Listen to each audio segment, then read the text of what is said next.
So you've done all these things and now you're ready to do a detailed medical record review. So you're going to identify any missing or incomplete records. You're going to review the admission notes and the history to understand why the patient was admitted. Okay, this is after the complaint, so you should have a general idea of where to look now. You're going to examine the physician, nurse, and other provider notes for consistency and detail. This is always around the specifics of the complaint.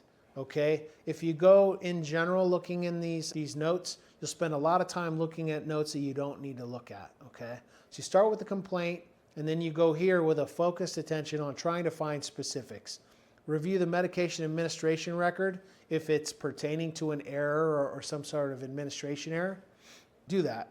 Any kind of evaluation of the diagnostic testing or anything like that, you're going to follow that process. If there are surgical procedure notes in an issue where there was something that happened during surgery, you're going to focus on those. Many times if a patient makes it out of the hospital with an error, the discharge summary and some of those follow-up instructions are going to be important to know as well. So you're reviewing the detailed record. Now you're identifying key facts, right? So when you go through, you're going to highlight important details relevant to the case. Now, when I say highlight, I don't mean highlight the document with no comments. You're going to want to comment in a way that clarifies what you're meaning. If you highlight a bunch of different documents, the first question is going to be by the opposing attorney, why did you highlight these? What were you trying to say? And sometimes you can highlight something and they can twist it to look like whatever they want it to look like. So make sure you're clear on why you're identifying something, and then you can explain it later. Of course, you're going to identify any deviations in the standard of care, but that should be clarified in your report as well.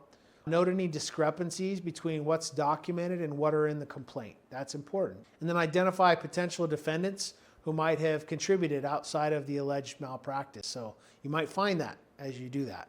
Sometimes the attorneys don't even see a certain section of the process that you say, oh, wait a minute, there's an entire other level to this.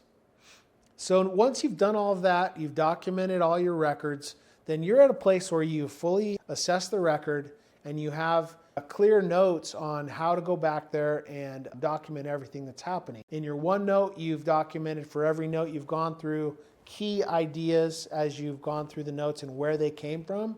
And now you're ready to start formulating your opinions. So you can evaluate the potential link between any of the identified breaches and the standard of care. And being an expert, you're going to understand where those are and how they contributed potentially to the situation. So then you're going to prepare a summary of your findings, highlighting the key issues and the inconsistencies or any concerns. All right? You're going to need to consider the need for an expert opinion if you're not doing some aspects of the work. But based on your findings, you're going to conduct the research and you're going to communicate what your findings are and document that. So you're going to maintain clear, objective, and professional communication with the legal team. Keep them in the loop on what you're doing. Ensure all your opinions and findings are thoroughly documented, thoroughly backed up and supported by evidence, either from the medical records or from professional standards. Prepare to testify.